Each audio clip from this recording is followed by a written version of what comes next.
Corona আবহে বাতিল মাধ্যমিক ও উচ্চ মাধ্যমিক। নবান্নে ঘোষণা মুখ্যমন্ত্রীর। জনমত দেখে সিদ্ধান্ত নিলেন মাননীয় মুখ্যমন্ত্রী মমতা বন্দ্যোপাধ্যায়। 7 দিনের মধ্যে মূল্যায়নের পদ্ধতি জানানোর নির্দেশ দিলেন মুখ্যমন্ত্রী। সর্বভারতীয় পরীক্ষার কথা মাথায় রেখে দ্রুত সিদ্ধান্ত নেওয়ার নির্দেশ দিলেন মমতা বন্দ্যোপাধ্যায়। সোমবার নবান্নে মমতা বন্দ্যোপাধ্যায় জানান, 34,000 ইমেল জমা পড়েছে। 83% মানুষ পরীক্ষা না নেওয়ার পক্ষে মত দিয়েছে। বিশেষজ্ঞ কমিটি এবছরে পরীক্ষা না নেওয়ার পরামর্শ দিয়েছেন। তাই মাধ্যমিক উচ্চ মাধ্যমিক বাতিল করা হলো। কিন্তু কিভাবে মূল্যায়ন হবে, তবে 7 দিনের মধ্যে জানানো হবে তা। পড়ুয়াদের যাতে কোনো অসুবিধা না হয় সেই দিকে খেয়াল রাখার নির্দেশ দেন মাননীয় মুখ্যমন্ত্রী মমতা বন্দ্যোপাধ্যায়।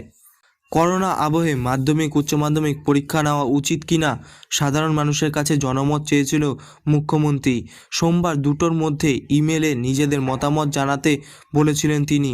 সোমবার সেই রিপোর্ট এলে দেখা যায়, করোনা আবহে মাধ্যমিক এবং উচ্চ মাধ্যমিক পরীক্ষা না নেওয়ার পক্ষে মত বেশিরভাগই সিংহভাগের পক্ষে গেছে। শিক্ষা দপ্তরের তরফে যে জনমত চাওয়া হয়েছিল সেখানে প্রায় 80%-এরও বেশি মানুষ পরীক্ষা না নেওয়ার পক্ষে মতামত দিয়েছে।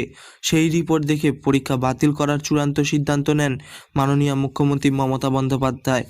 কিন্তু কিভাবে তা মূল্যায়ন করবে তা 7 দিনের মধ্যে জানিয়ে দেবে মাননীয় মুখ্যমন্ত্রী মমতা বন্দ্যোপাধ্যায় এবং শিক্ষামন্ত্রী পার্থ বসু। আগামী কোনো আপডেটের জন্য আমাদের চ্যানেলটি অতি অবশ্যই সাবস্ক্রাইব করুন।